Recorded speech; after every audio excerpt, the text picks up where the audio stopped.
Атамекен соғыстың 70 жылдығына арналған Көкбөрі бойынша турнирден бүгінгі 5 майдағы 4-ші ойыны Сарыөзен командасы менен Көкжал командасы.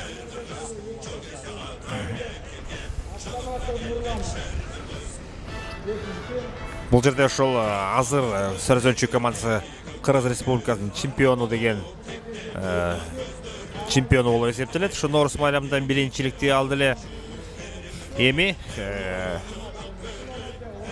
дагы бир жаңылык ошол Сарыөзен командасында Урмат Мусаев өзүнүн БТР менен оюнга чыккан экен. БТР быйылкы сезондун эсебинен биринчи оюнуна келип атат. Кудай буйрса жакшы оюн болот болсо керек деген ойдо турабыз. Эми акырындан ошол командалардын курам менен тааныштыра баштасак, Сарыөзен командасында 1-номурда Алыбаев Тыныч, Арга деген аты менен 2-нчи Султан уулу Кубаныч Байтур менен, 3-чү Юсупов Нурбек, Жиган деген менен аты менен 4-чү Мукаев Тилек, Эрке Торун менен, 5-чи Бешеке Фархат Койгөрөң менен, 6-чы Аскаров Аскат Соңкөл деген Тулпары менен, мынакей 7-чи Койчукеев Нурманбет, Лексус менен 8-чү Мусаев Урмат, БТР менен Насыпбеков Алмаз, 9-чу Айтумар менен, 10-чу Тыналиев Рустам Камбаты менен, 11-чи Эрсалиев Мирлан Телторсу менен, 12-чи Иманалиев Айбек, Нургашка деген ат менен чыккан экен. Мынакей команда бири менен саламдашып, бата алып, жакшы оюн куруп беребиз деген ниетте келишти. Эми Көкжал командасында 1-чи Мамбеталиев Сейтек, Генерал деген ат менен, 2-чи Эриков Эмил, Таракан деген ат менен чыккан экен. 3-чү Казакбаев Асан Вертолет деген ат менен, Тынарбек уулу Эркин Чүкө деген ат менен чыгыптыр. 4-чү Абсаматов Нурлан Сыган деген ат менен, 5-чи Талайбек уулу Кубан Пуля деген ат менен, 7-чи Ашырал уулу Кудайберген Шайтан деген ат менен чыккан экен. 8-чи Талайбек уулу Калыс 1-чи Май деген ат менен, 9-чы Сатылганов Эрмек Чигашка деген ат менен чыгыптыр. 10-чу Оморов Ринат Читорито деген ат экен. Мынакей окумуштуудай оригиналдуу аттар менен чыгып атышат. Жаныбек Алтынбек Байтик деген ат менен чыкты. Жаныбек уулу Алтынбек 11-чи номерде, 12-чи Малаев Тимур Тапанча деген ат менен.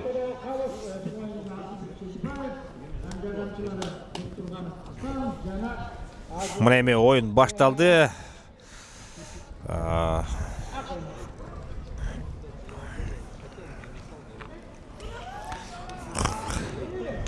Асаматов Нурлан 5-чи номердагы мынакей улакты биринчиден болуп көтөрүп чыкты, бирок улак түшүп калды.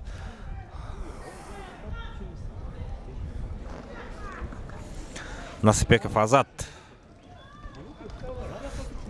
Бул Аскаров Аскат экен, Соңкөл. Бирок Соңкөлбү?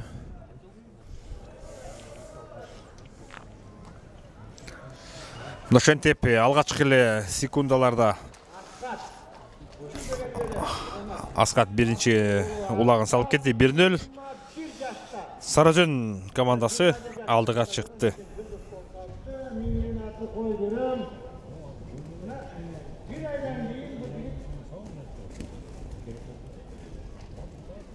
Aydan keyin 23'e to'ladi.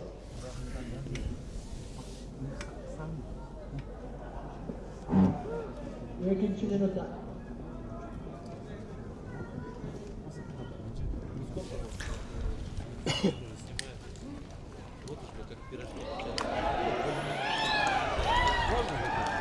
Жаныбек уулу Алтынбек Байтиги менен биринчилерден болуп улакты көтөрүп алды. Бул жерде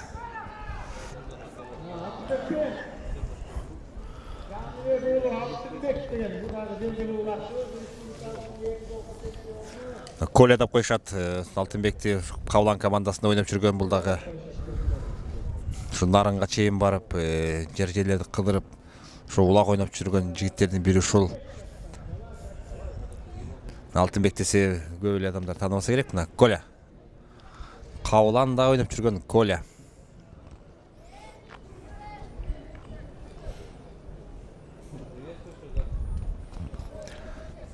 Колян да акырыгы сынып калып, бир топ убакытка чейин ушу Кавландын командасында да ойнобой жүргөнүн баарыбыз жакшы билебиз.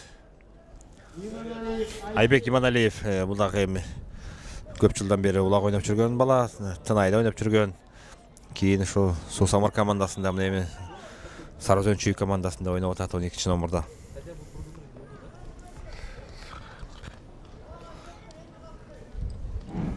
Да нет, он же взрослый человек, что я могу ему говорить? Он должен понимать.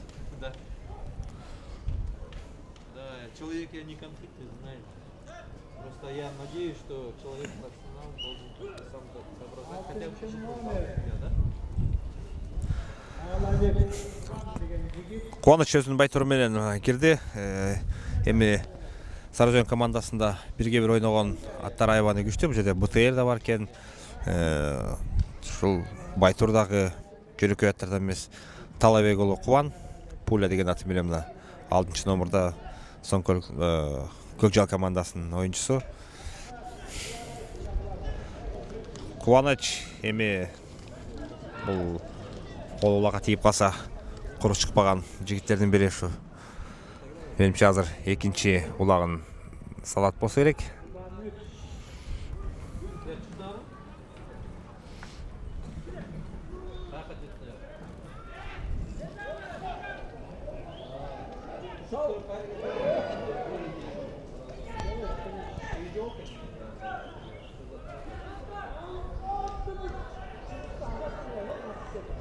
Тилекке каршы Кубанычтын дагы аракет ишке ашпай калды, бирок өнөктөштөрү азыр улакты көтөрүп салганга аракет кылып атышат.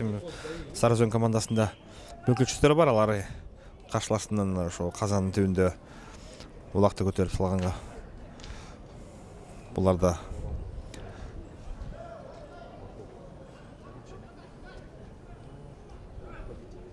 мүмкүнчүлүк көбүрөөк деп айтсак болот. Эми Көкжалдын балдары болсо ошол Аламидин. Көкжал Аламидин скырган. Алато тигине. Көкжар улак аутка чыга элек. Оюнда Аламидин районунан ушу 2 айдан Алато менен Көкжар айынан чогулуп келген ушу жигиттер болсо керек. Көкжал командасы, атактуу Көкжал командасынын атын ысымын алышкан экен. Бул жерде эми бардыгысы эле бирөңчө жаш жигиттер, Кудай буйрса келечек алды да улар дагы. Мынакей Рустам Тыналиевдин дагы кетип бараткан көрүп атсак, Комбат деген аты менен мына 10 номерда Ноорус майрамында ошол Талас командасы менен ойногондо бир улактын ээси ушул. Жада калса автоголдагы салып өзгөчөлөнгөн улакчы. Мынакей экинчи улагын Сарыөзөн Чүй командасы салып кетти. Бул менимче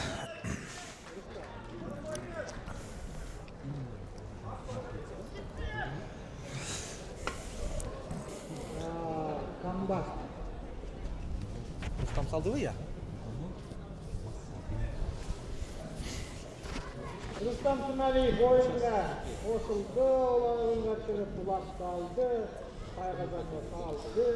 Шу Рустам Тыналиев чыгып эле улакты салып экинчи улакты салып кетти. Өзүнүн командасын алдыга сүрүп, Рустам эми Кыргызстандагы ушу 2 улакчы болсо, бири бир улакчы болсо ушул жалгыз Рустам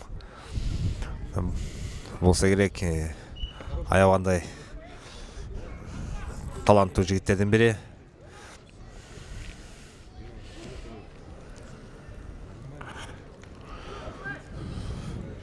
Нурманбет Койчукеев өзүнүн лексусу менен улакты көтөрүүгө аракет кылды эле. Эми Нурманбет десе мүмкүн тааныбай алып аткандыр. Нуру, атактуу Нуру 7 номерда Сарыөзөн Чүй командасында ойнойт. Асхат Аскаров.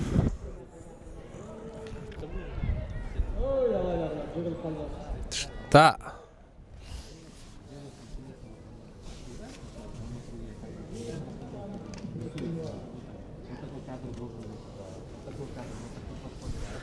Мынакей, Урмат Мусаев өзүнүн БТР менен бирге бир оюнуна чыкканын көрдүк. Өткөндө ошол Ноорус майрамында Спирит деген ат менен чыкты эле Урмат Мусаев. Мына Урмат Мусаевди дагы бардыгысы кол чабуулар менен тосуп алып атышат. Көрүп атасыздар. Мына БТР менен Урмат Мусаевдин дагы оюнун калайык журт сагынса керек. Туан деген жігіттен Пуля деген атпенен. Бүгін жоласы бұта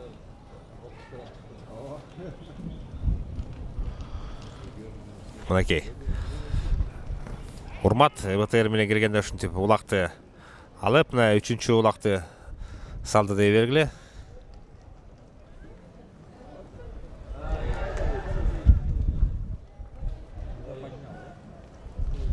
Айтмакчы Урмат Мусаевдин бүгүн туулган күнү экен. Ол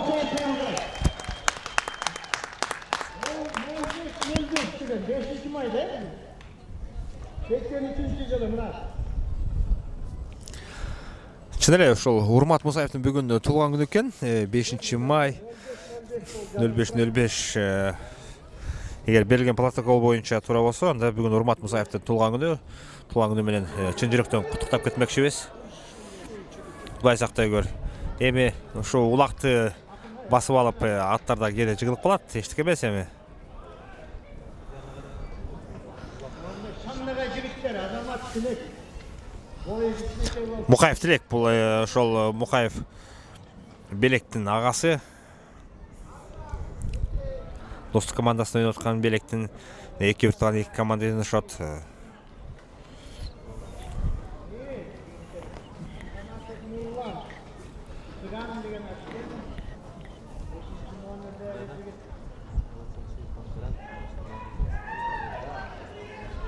Көкжал командасы жакшы эле көтөрүп алды эле Тилекке каршы.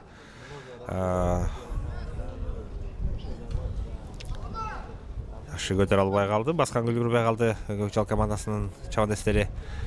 Бул жерде азыр Айбек Иманбеков дагы аракет кылып атат. Рустам Тыналиев Комбат деген аты менен көрүп атасыздар. Ошо Рустамга улак тийгенде аты дагы сезет. Эми бир жылчык издеп казанды көздөй кетип баратат. Рустам Тыналиев.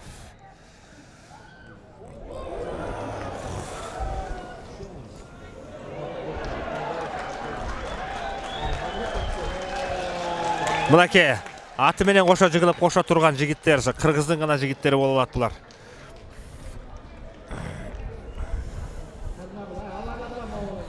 Маметалиев Сейтек, бул Көкжал командасынын капитан командасын өзүнүн генерал деген аты менен жыгылып кайра турду.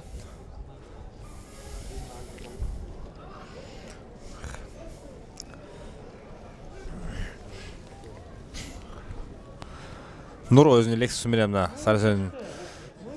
Сарыөзөн командасында 7-номурдагы оюнчусу, жана ошондой эле Далайбек уулу Кубан 1994-жылы төрүлгөн жигит. Пуля деген аты менен көрүп атасыңар, ошо Лексус менен тең тайлашкан аттар чыга баштады.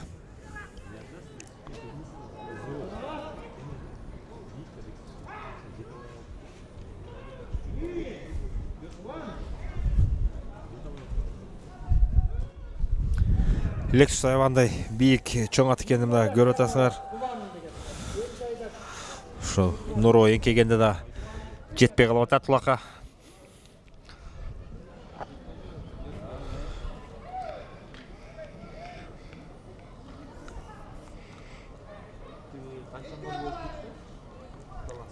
Алты.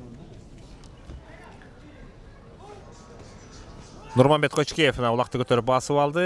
Кудай буйрса эми Нуру дагы атактуу дөбөсү көрүнүп калган улакчылардын бири. Мынакей көрүп атасыңар, алдындагы аты менен жарашып калган ушул Лексус менен бир убакта ошо Туман деген атты минип ойноп атты. Ошо Нуру Сусамар командасында ойношчу эле.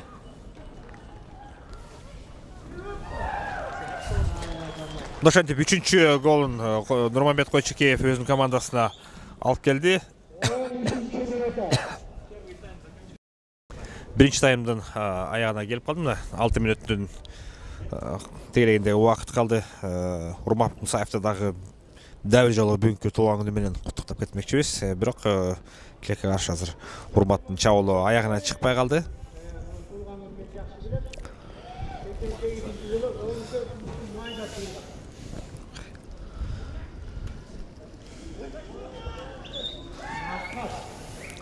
Аскаров Аскат 6 номерда мына Жанатан Бели додого биринчилерден болуп кирип улакты көтөрүп кетип аткан жигит.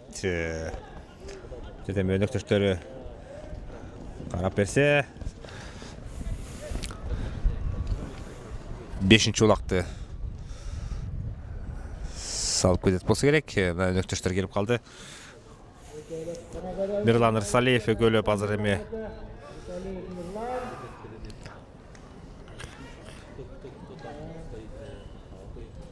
Мирлан Давлат. Tekrar Мирлан Салиев. Ничего тарапат топтары.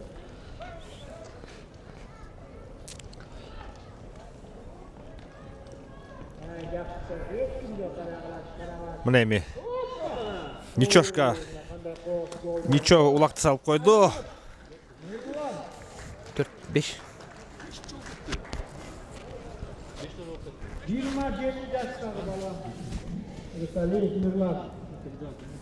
Рысалиев Мирлан 1986-жылы төрөлгөн 11-чи номердагы Сарыжөндүн оюнчусу. Ничошка деп коюшат.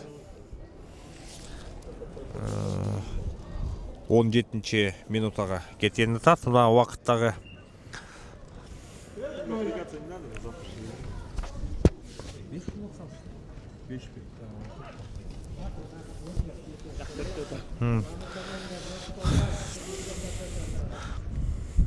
Төрт-нөл кечиресиздер, азыр мен 5-чи улак салынды деп салынгандай сезди эле мына.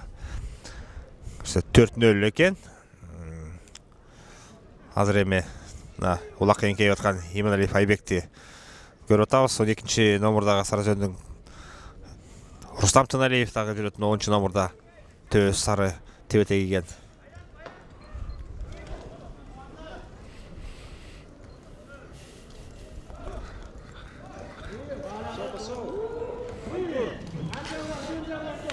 Кубаныч, Султан уулу Кубаныч өзүнүн байтуру менен мына 5-чи улак. 5-0. Сарыжөн Чүй командасы алдыга чыкты. 30-чу улакка 5000 сомдо киргизбей болобу? 30-чу улакка 5000 сомдо киргизбей болобу? Я. Салчат да 30-ды.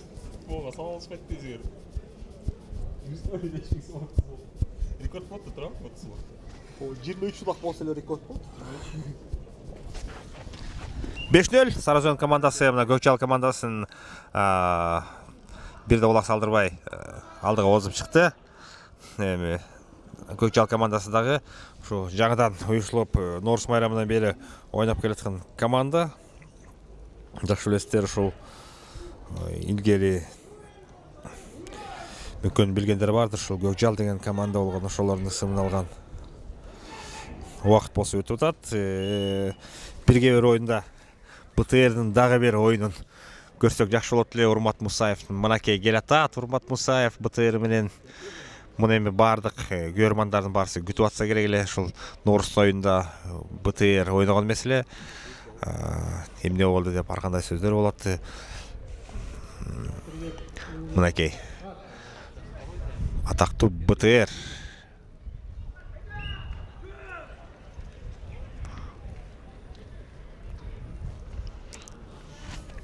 Талабек уулу Калыс 1 май деген аты менен Көкжал командасында жана Урмат Мусаев. Мына эми атактуу Урмат Мусаев, атактуу БТР менен десек дагы жаңылышпасак керек.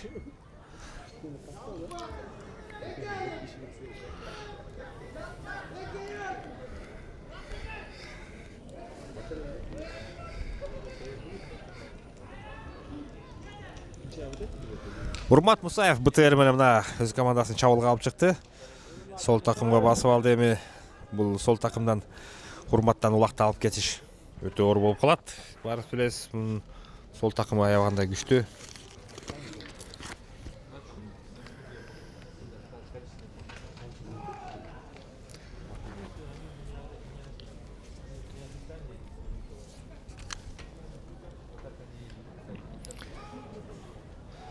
Эми казанда эч ким жок. Урмат Мусаев 6-чы улагын салганга үлгөрөт болуш керек. 6-0 Урмат Мусаев өзүнүн командасына дагы бир улакты алып келди. Өзүнүн туулган күнүнө өзү белек кылды окшойт.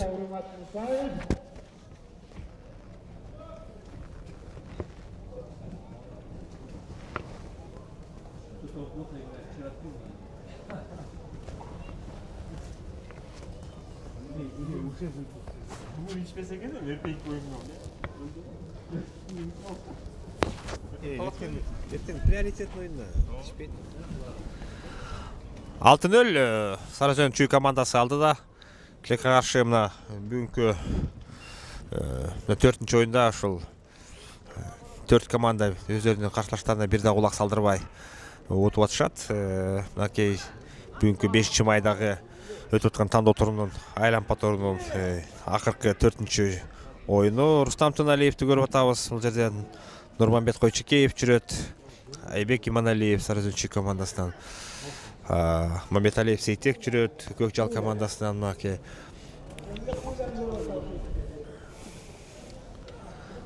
Ашырал уулу Кудайберген жүрөт өзүнүн шайтаны менен Көкжал командасына. Нурманбет Койчекеев Лексус менен чабуулун баштады. Сейтек генералы менен колап жетип алган экен.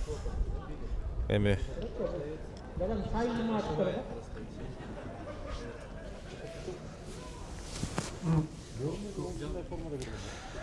Жети 0 19 минутта ошентип биринчи таймдагы жыйынтыкталып калды окшойт. 19 минутта 20 минутага кетти. 7-нчи улактын ээси Нурманбет Койчекеев. Нуру деп баарыбыз жакшы тааныйбыз. Көптөгөн ийгиликтерге жетишип, көптөгөн балдарга ушул көк бөрүнү жайылтууда чоң жумуштарды кылып жүргөн жигиттер ушулар.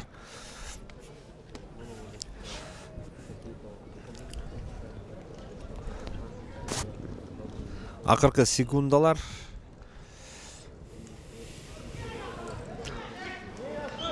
Аскат Аскаров эми 8-нчи улакты жаратып анан тынууга кетсе деген тилектер болуп кетсе керек азыр көрмандарда. Мирлан Арсалиев тил торусу менен басып алды ничашка. Ошентип 7-0 Сарыөзен Чүй командасы алды да биринчи тайм аягына чыкты. Эми кыска тынуудан кийинки бөлүмдө жолугушмакчыбыз.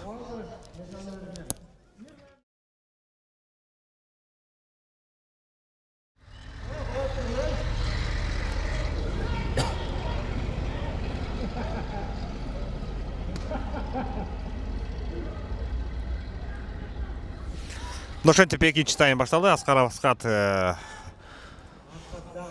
дагы баштады. Мынакей 8-нчи улак Тилекке каршы жетишпей калды. Мына көрүп атасыздар аттын көөсү.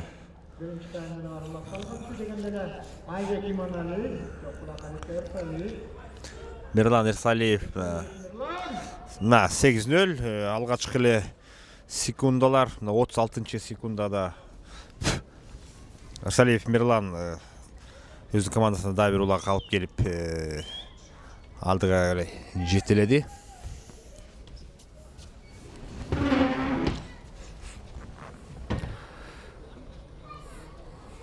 Эми дагы бир рет ушул эки команданын Сарыөзен Чүй командасы менен Көкжал командасынын курамын элибизге тааныштыра кетелик. Көкжал командасынан баштасак Мамбеталиев Сейтек 1-нчи номурда, 2-нчи Эриков Эмиль, 3-нчи Казакбаев Асан, 4-нчи Тынарбек уулу Эркин, 5-нчи Абсаматов Нурлан, 6-нчы Талайбек уулу Кубан, 7-нчи Ашыралы уулу Кудайберген, 8-нчи Талайбек уулу Калыс Сатылганов Эрмек, 9-нчы 10-нчы Омуров Ринат, 11-нчи Жаныбек уулу Алтынбек Коля, 12-нчи Малаев Тимур, жана ошондой эле Сарыөзен Чүй командасынын Алыбаев Тыныч, 1-нчи номурда 2-нчи Султан уулу Кубаныч, 3-нчи Юсупов Нурбек, 4-нчи Букаев Тилек, 5-нчи Бешикеев Фархат, 6-нчы Аскаров Аскат, 7-нчи Койчекеев Нурманбет, 8-нчи Мусаев Урмат, 9-нчы Насыпбеков Азат, 10-нчы Тыналиев Рустам, 11-нчи Арсалиев Мирлан, жана ошондой эле 12-нчи Айбек Иманалиев Нурбашкасы менен.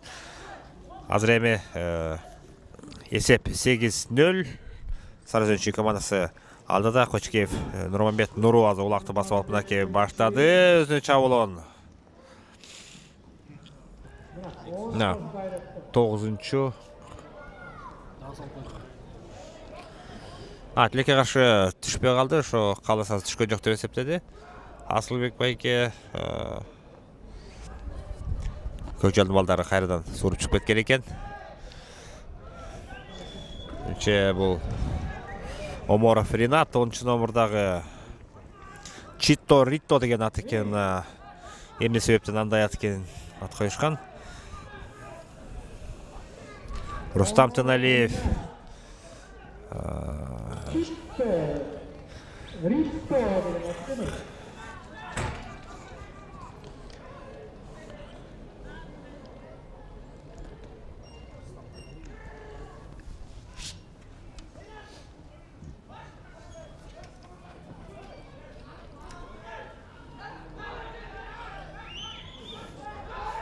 Ошо Читто Ритто деген ат комбаты менен Рустам Тыналиевди жаңылтып атат азыр буйтап көрүп атасыңар. Читто Ритто деген аттын. Өнөктөштөрү келбей атат. Ошол менимче ошо өнөктөштөрүн күтүп атат. Ошо Рустам Тыналиев улакты мына көтөрүп басып алды. Комбат менен азыр эми чабуулун баштамакчы.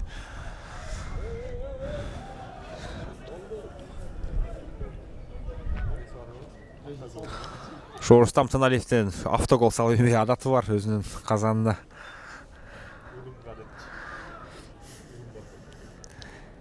Эч качан ошо улак аябаган жигит өздөрү сала албай атса каршылаштарына белек кылып автоголду өзүнүн казанына да салып жиберет.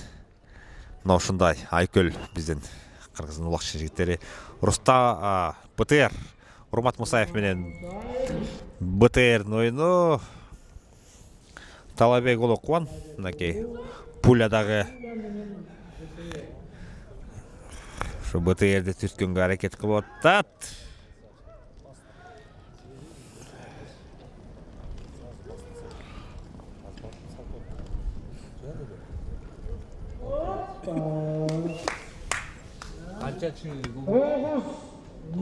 Тогуз болуп кетти. Экинчи минутта. Жанагысы эсептеген эмес го? Биз эсептедик. Жана салынган жок. Салган жок. Салып кетпеди. Алып кетти. 9-0 9-чу улакты Урмат Мусаев. Урматтын бүгүн туулган күнүбү я? Урмат өзүнүн туулган күнүнө өзү белек кылып 9-чу улакты өз командасына алып келди. Бул эми бир команда үчүн аябаганда жоопкерчиликтүү оюн болсо дагы бир команда үчүн мындай машыгуу оюн болот. Рустам Тыналиев. Бул комбат эми кайсыл казан болбосун ошо казан издеп чуркаган ат.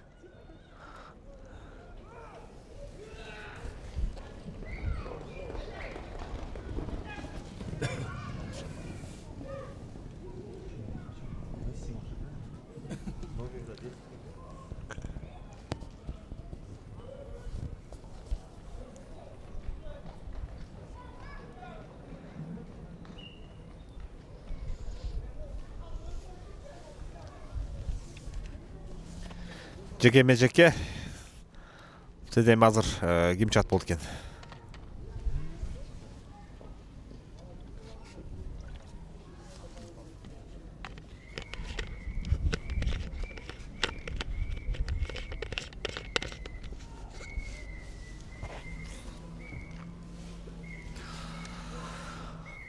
Султан уулу Кубаныч экинчи номердагы өзүнүн байтуру менен жана Талабек Кубан пулясы менен чыкты. Мынакей 6 номерда ак кепкачан, кызыл формачан бул Көкжал командасынын жекеме-жекеге ойногон жигити Талабек уулу Кубан. 94-жылкы жылы төрөлгөн жигит экен. Кубаныч болсо 92-жылкы. Муну эми билесиздер, жакшы ушул байтур менен аябай жарашып калды. Бул жигит дагы Урмат менен БТР жарашкандай.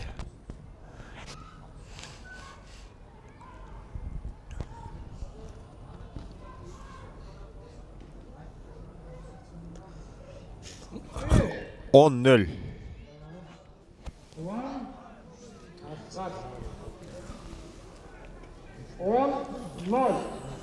On 0. Убакыт болсо 8-минутка кетти. Азыр Урмат Мусаевди да БТР менен чыкканын көрүп атабыз.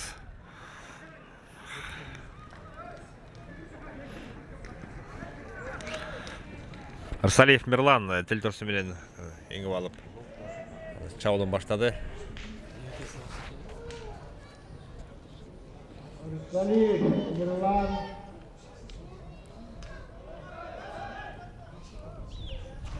Тел тору менен.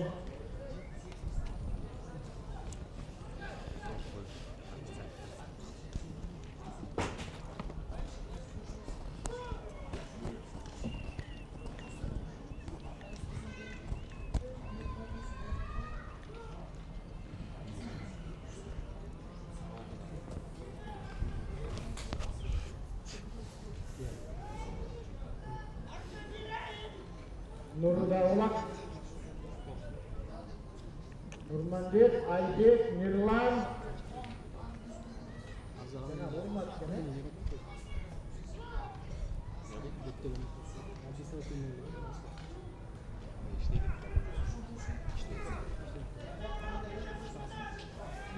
Aferin, ayarlanmaz. Görsün ne olur. Көкжалдын жигиттери төртөө камалап ушу коробкага садагы болбой казандан айдап чыгышты. Азаматтар, жаш жигиттер ушулар 11 номурдагы Алтынбек дагы көрүп атасыздар жүргөнүн.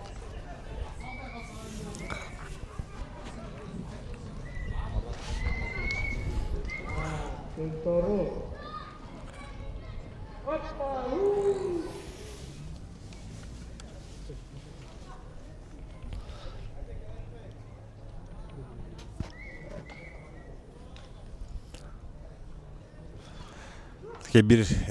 Bir облустун балдары ушул бири-бирин жакшы тааныган жигиттер ушу көрүп атасыздар, аяп казандын түбүнө келгенде ат салбай жакшы бир тартиптүү оюн көрсөтүп атышат.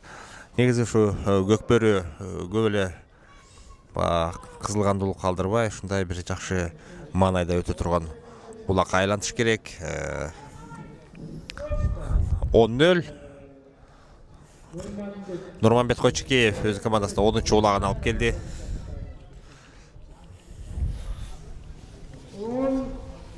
10-0 убакыт болсо экинчи бөлүмдүн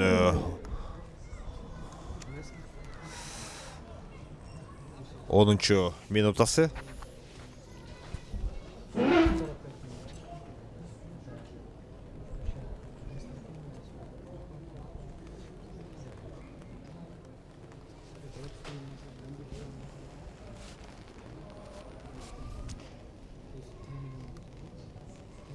Вообще культурный ойын болды, да?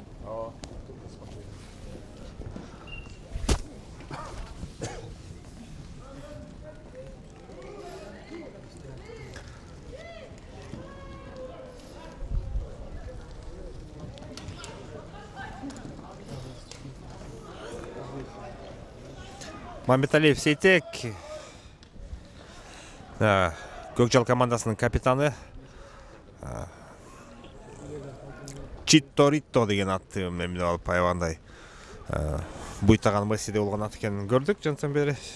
Эми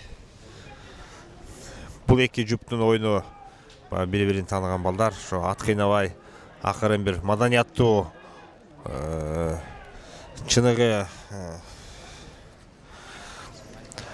техниканы ыкмаларды жана кесипкөйлүктү көрсөткөн бир оюнга айлана баштады. Бул да туура.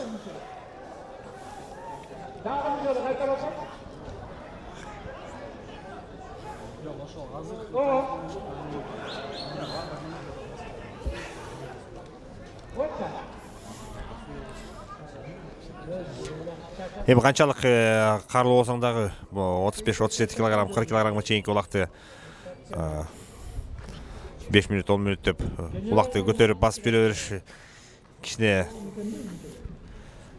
чындыкка окшошпогон нерсе. Балдардын баарысы жаш балдар. Оң солдон ат салганда ушул балдар чачышат, каруулары кетип, ошентип улактагы түшүп кетип атат. Мына көрүп атасыңар.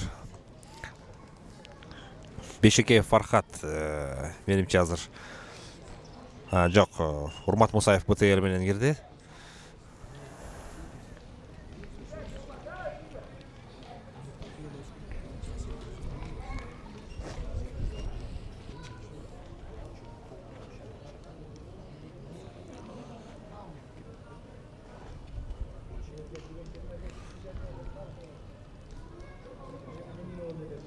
Sen 27 nereye?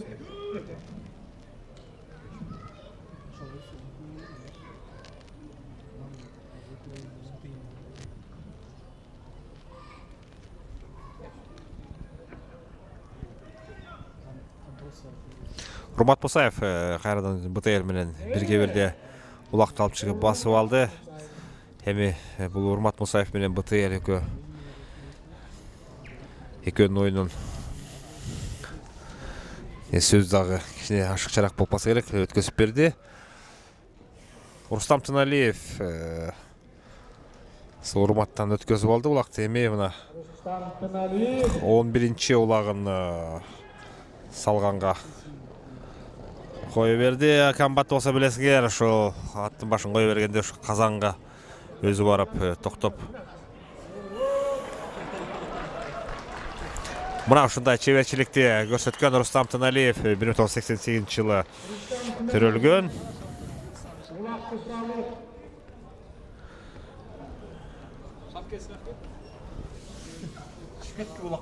Жок, Рустамды азыр башка урдуруп койчу бала жок деп бияқта.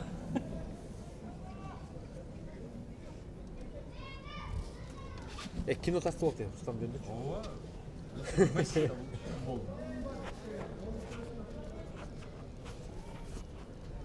Вообще не интересно мне комментировать. Ну, одни ворота, ёпта. Ну да, что делать?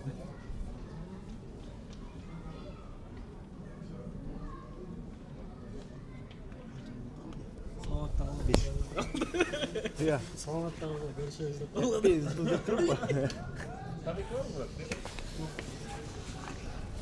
Экинчи бөлүм дагы аягына чыгып калды. Мынакей көрүп атасыздар. Рустам Тыналиевдин да чеберчилигин көрсөттү. Улакты көтөрүп туруп баскетболдо топ салгандай салып, анан Тайказандын кырына туруп койду. Аскаров Аскат Айтилекке каршы улак түшүп кетти. Эми Көкжалдын балдары жаны болсо улакты көтөрүп чыгып кетишер.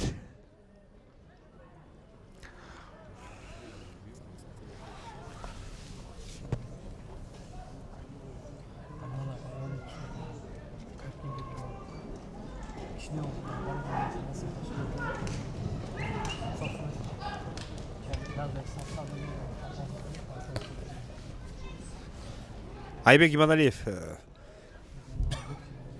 өзүнүн ургашкасы менен мынакей улакты чулуп алып чабуулун баштады.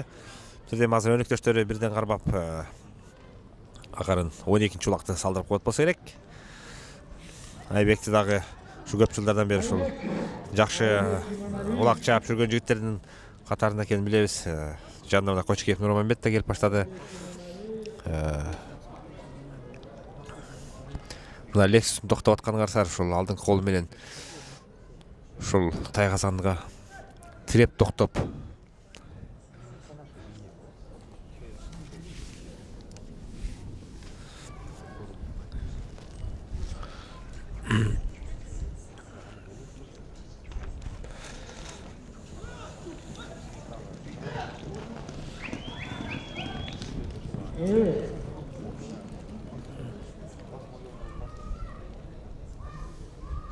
Он 2-0. Уақыт болса екінші бөлімден 17-ші минутасы кетіп отады.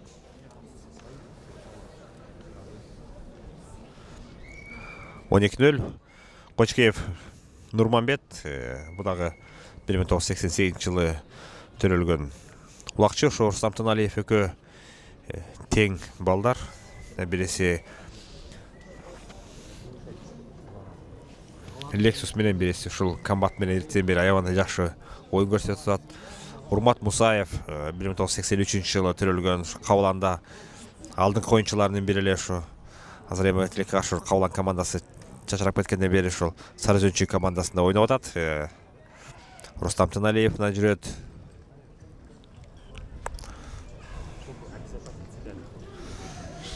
Сейтек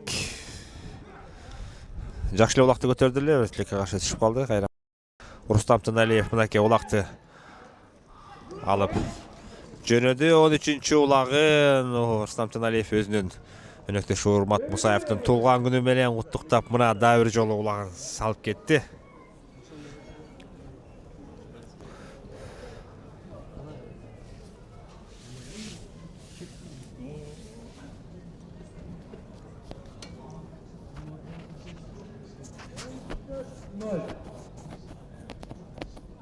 18 minuta. Экинчи таймдын дагы бүтөрүнө 1 мүнөттүн тегерегиндагы 1-2 мүнөттүн тегерегиндагы убакыт калды. 14-0. Сарыөзөн Чүй командасы мынакей өздөрүнүн чеберчилигин аябагандай жакшы көрсөтө башташты. Бул жерде 12 бала бардыксы бирдей тең жигиттер, аттар да мыкты, келишкен аттар. Бул жерде азыр Мукаев Тилекти көрүп атабыз, Султан уулу Кубанычты көрүп атабыз.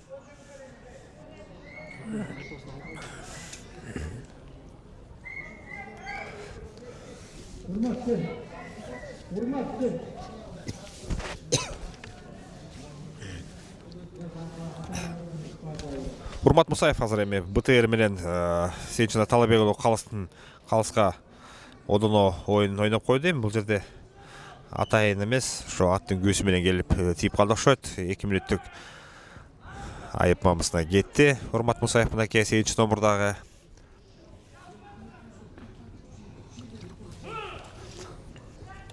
Сарыөзөн Чүй командасы аздыкта 3 бала ойноп атат. Эми ушул мүмкүнчүлүктөн пайдаланып Көкчал командасы бир улак жок дегенде салып кетсе, бүгүнкү ушул оюнда эң мыкты оюнчулар деп дагы көрөрмандар дагы эстеп калат эле. Анткени буга чейинки 3 оюнда ошо каршылаштарына 3 команда бир да улак сала алган жок. Тилекке каршы.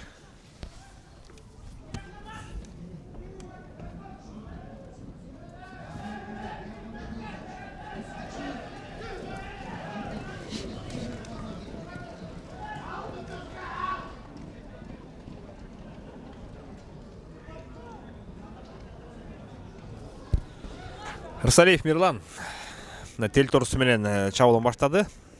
Бул дагы 1986 жылы төрөлгөн чабандес. Эми ушу Көкбөрү оюнунун көрөрмандары жакшы тааныйт. Экинчи таймдагы аягына чыкты. Эми чечүүчү үчүнчү бөлүмдө кайрадан жолугушмакчыбыз.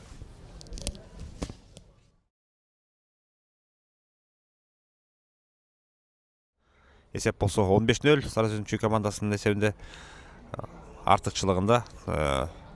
Бүгүнкү 5-майдагы тандап алуу ушу айланып оюндарынын акыркы 4-чү оюну.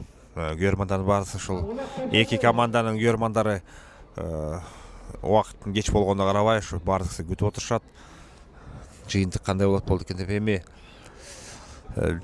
эсеп кандай болорун оюн көрсөттүлөр, бирок Сарыөзөн Чүй командасы менимче бул оюнда жеңүүчү болуп чыкты болсо керек. Бул оюндун деле тагдыры чечилип калды көрүнөт. Урмат Мусаев да өзүнүн БТР менен мына келишкен экен. Өткөндө ушу Урмат Мусаев башка ат менен ойногондо жаракат алып аябагандай БТР көзүнөн учкандай болду эле. Мына эми БТРине отуруп жакшы оюн көрсөтүп атат. Бүгүнкү туулган күнү экенин дагы ушул биздин Урмат Мусаевдин. Бул эми Сарыөзөн Чүй командасынын эмес, кыргыздын уулу болуп калган. Урмат дагы бир рет туулган күнү менен куттуктап кетмекчибиз. Мына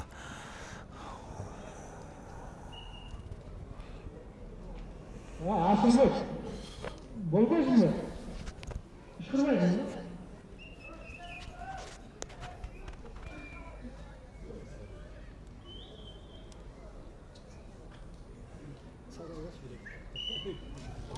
оюн башталды.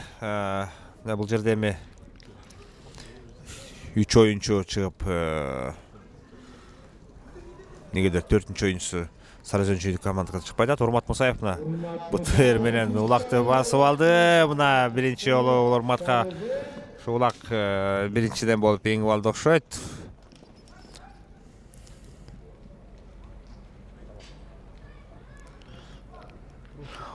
— 16-0. Алыбаевдин ычы менен Урмат Мусаевдин 16-чы улагы. Эсеп болсо, убакыт болсо 2,5 мүнөт болгон экен.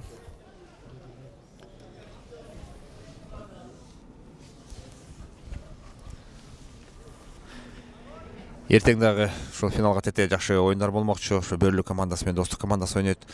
Менимче ошо Сарыөзөн командасы менен Талас командасы да беттешет болсо керек. Мындайча айтканда жарым финалдык оюнга тете оюндар эртең болмокчу. 6 март күнү мына биринчилерден болуп улак кийинкейип аткан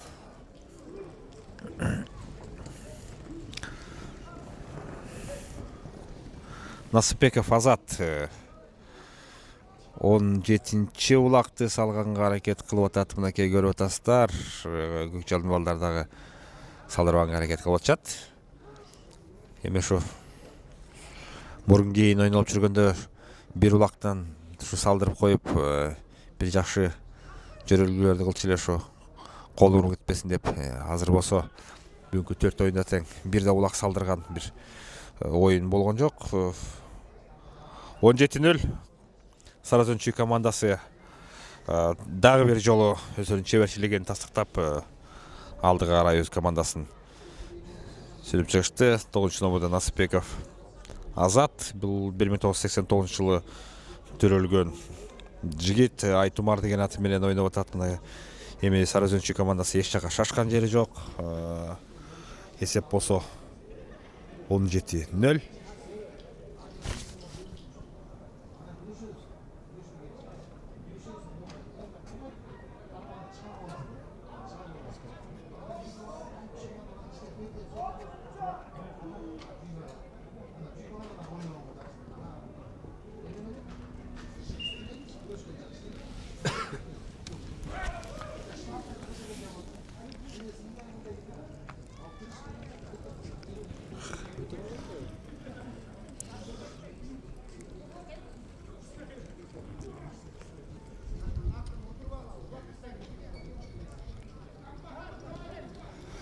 Аскаров Аскат 6-номердагы улакчы, ушул алгачкы эсепти ачкан ушул эле азыр. Акырындан өзүнүн атын соң көлдө создуктуруп, анан өз өнөктөштөрүнө узатып берүүнү чечти окшойт. Кочкеев Нурманбет мына улакты басып алып, эми 18-чи улакты салганга казанга жетип калды.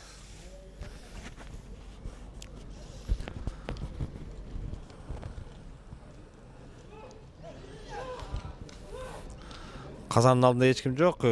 Нуруда эми мүмкүнчүлүктөр бар. 18-чи улакты салды. 18-0.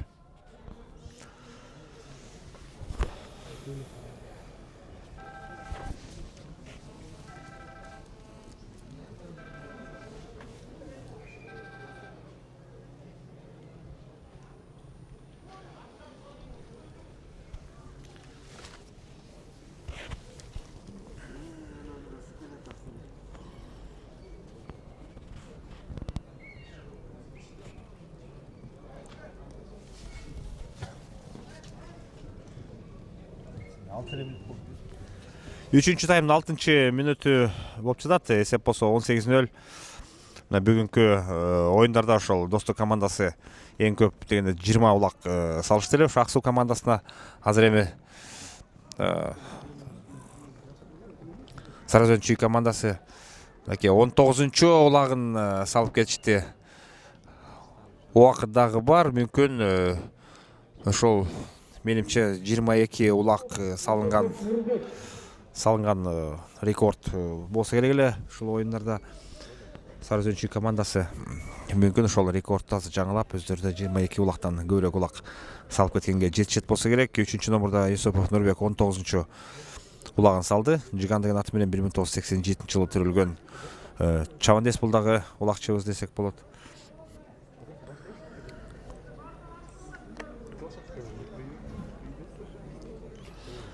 Менимче азыр Сарыөзөн командасы жакшы эле мүмкүнчүлүктөрдү берип атышат каршылаштарына. Бирок тилекке каршы ошо балдар чачышканбы же жашыраак болуп атышабы? Айтор улакты жакшы көтөрүп кете албай атышат. Мына Рустам Таналиевди да көрүп атабыз.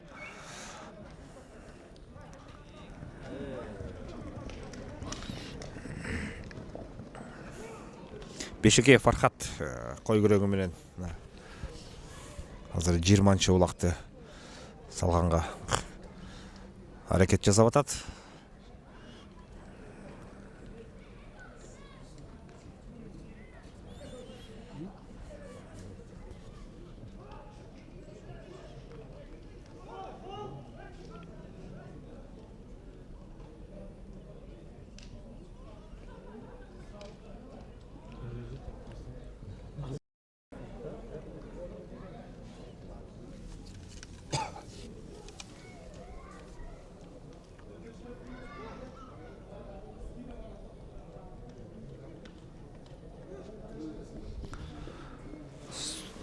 Улак теме Нурманбет Кочкеев басып алыптыр.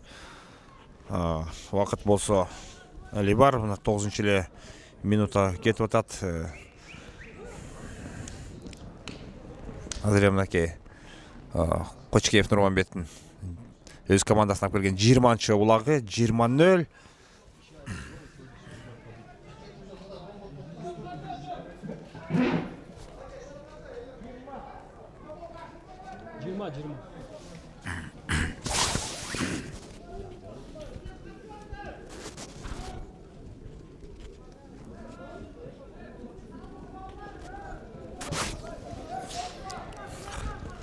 Сарыөзөн Чүй командасы менен Көкжал командасынын ойыну 3-чү чечүүчү тайм 10-чы минутага кетти. Мынакей Кудай буйрса Достук командасы 20 улак салты эле. Мына ошол азыр эми убакыт бар дагы мүмкүн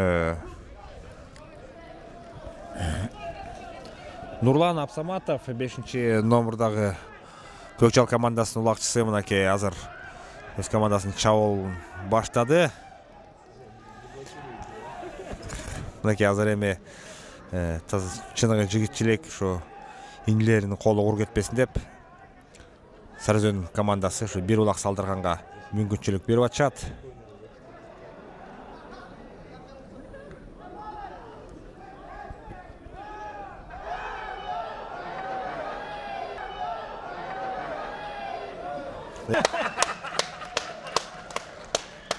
Ошондо салам айтышпайбы.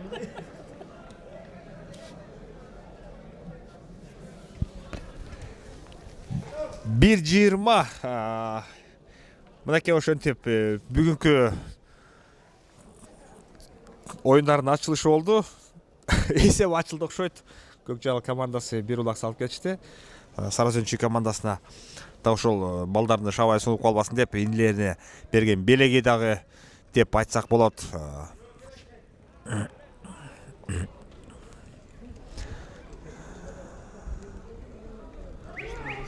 Рустам Тыналиев өзүнүн комбаты менен улакты көтөрүп басып алды. Эми менимче 21-чи улак салынса керек. Оке. негизи рекорд канча эле? Улакта ашыган болду. Сурачы. 30 ашыган эле.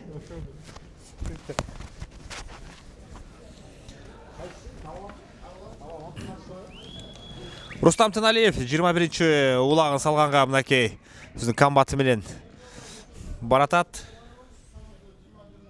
21 эле.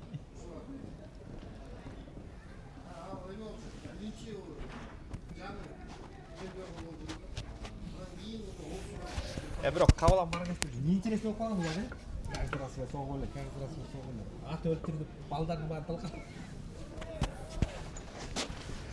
Рустам Тыналиев кичине ат ойнотуп элге бир оюн куруп берейин деген чечимге келди окшойт. Өзүнүн комбаты менен да көрүп атасыңар, чеберчиликти көрсөтүп, жабыштырып, кайра жулуп алып, качып, буйтап, жакшы чеберчилик көрсөтүп баштады. Рустамды укканда Кыргызстанда эмес, уже Казакстандагы улакчылар дагы шабай суп үрөйлөрү качырат. Бул жигит жаш 30-га чыга элек жигиттердин бири. Эми 21-чи улагын өзүнүн өтүшүнө туулган күнүң менен деп туруп салганга үлгүрбөй калды Азамат экен. Көкжалдын жигиттери мына Рустамдын салган улагын жылып кетишти.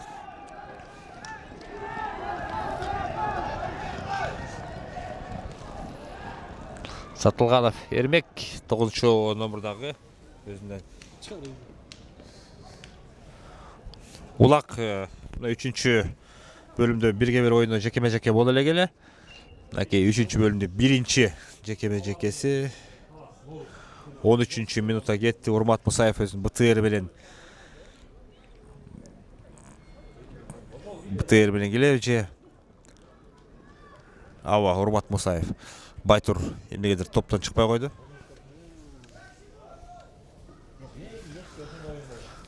Мына атактуу Кабылан командасынын эки оюнчусу Коля менен Урмат Мусаевдин ойуну. Жаныбек уулу Алтынбек, бул дагы Коля деп таанышат. Бул 11-номурдагы улакчы жигитибизди Көкчал командасында.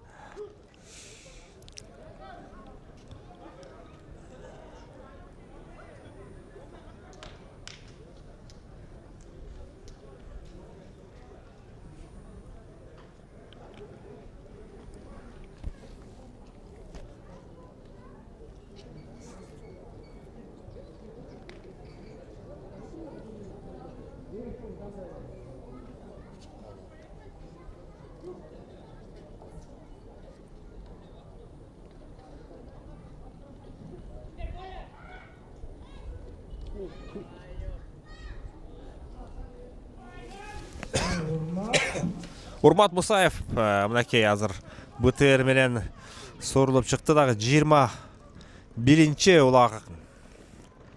Рустам Таналиев сала албай калган улакты мынакей монтеп өз командасына алып келип койду.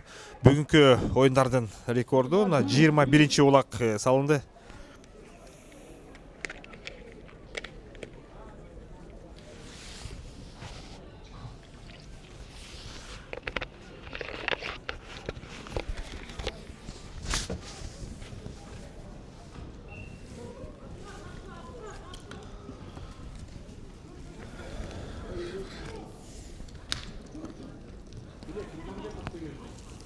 Беширкеев Фархат. Таке 5-номурда көрүп атасыңар. Өзүнүн кой көрөңү менен чыкты алдыга. Рустам Таналиев 22-чи улагын салды. Рета, ты машина айдагандай элек тиги көрөсүң. Необычный салгандар жакшы болобу? Айтып атпайм, бул ажында кино тартса болот. Эмне Ноорузда финалда. Ичине кирип кетти да биринчи топто. Менимче мен.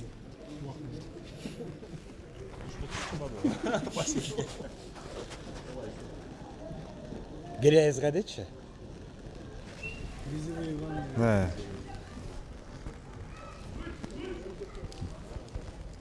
22-0, 22-1 кечиресиздер.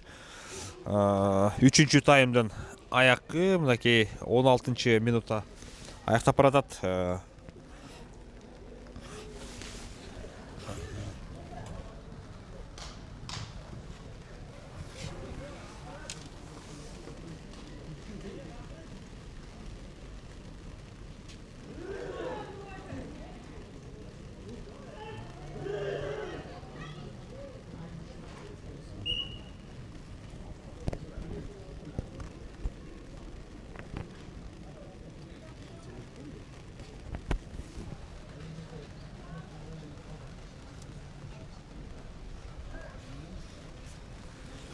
Бирге бир ойыну.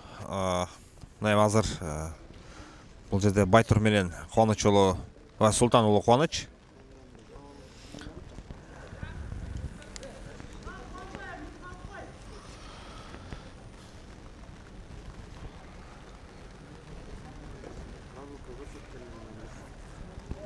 Аба ырайы дагы аябагандай жакшы шарттар түзүп берип атат. Мынакей акырындан өткөн өтүп жаан себелей баштады.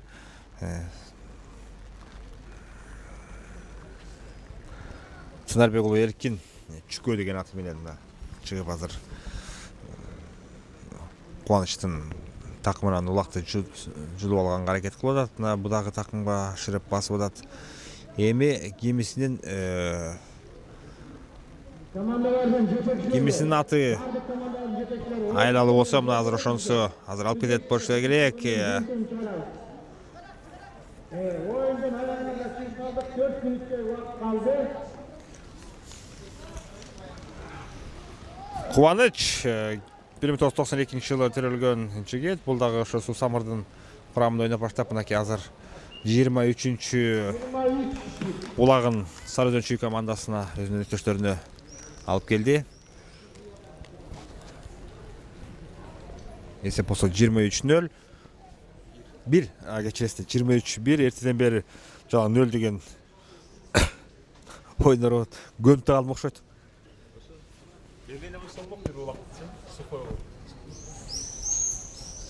Бул жигитчилик да. Жигитчилик болуп кетти. Пускай забьют, блядь. Сучу тролландай болуп калды.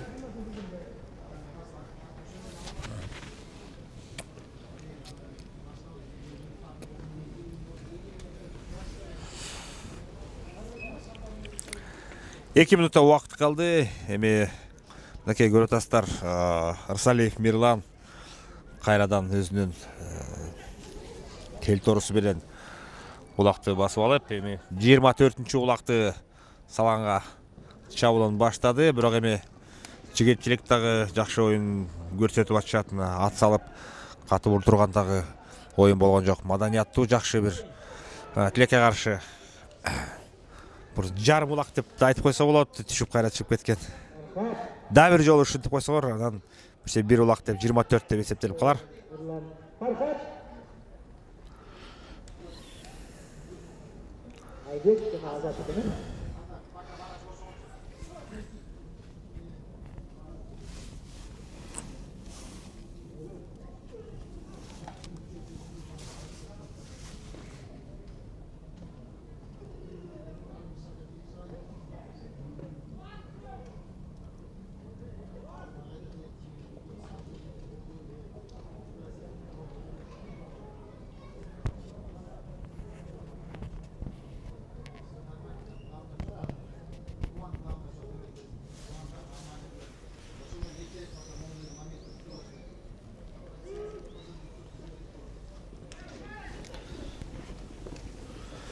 Менимче азыр Сары Өзөн Чүй командасында бул Насыпбеков Азат экен. Мирланга өткөзүп берип, Мирлан жанагы жогоруда болгон чабуулун аягына чыгармакчы болду окшойт. Караш катты дагы көрүп атасыңар. Аябаганда жакшат экен. 24-1. Бул оюнда жыйынтыгы чыкты окшойт. Сары Өзөн Чүй командасынын бүгүнкү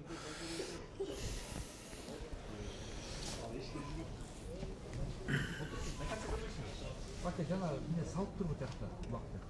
Ат үстүнөн салып турбу тасқа. 80% түшүктү. Анан кийин колмен айбет.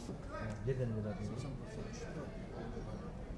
Мен айттым, улак жарай берет да, колмен түккөн наказать.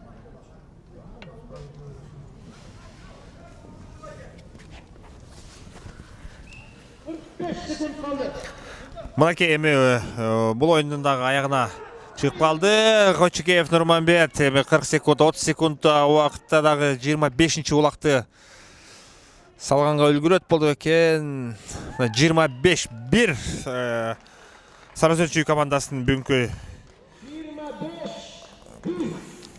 бүгүнкү ойыны менен куттуктамакчыбыз. Биз болсо эми сиздер менен эртең 6 мартта ошо эртең 2 саат 10-дан баштап кийинки айланпа оюндарга чейин коштошобуз. Эсеп болсо 25-1 Көкжал командасында ийгиликтерди каалап кетмекчибиз. Сиздер менен бүгүн мен Айзат Аканов жана менин өнөктөштөрүм сиздерге жакшы кызмат кылды окшойт. Пиздуйчу дегенсиң.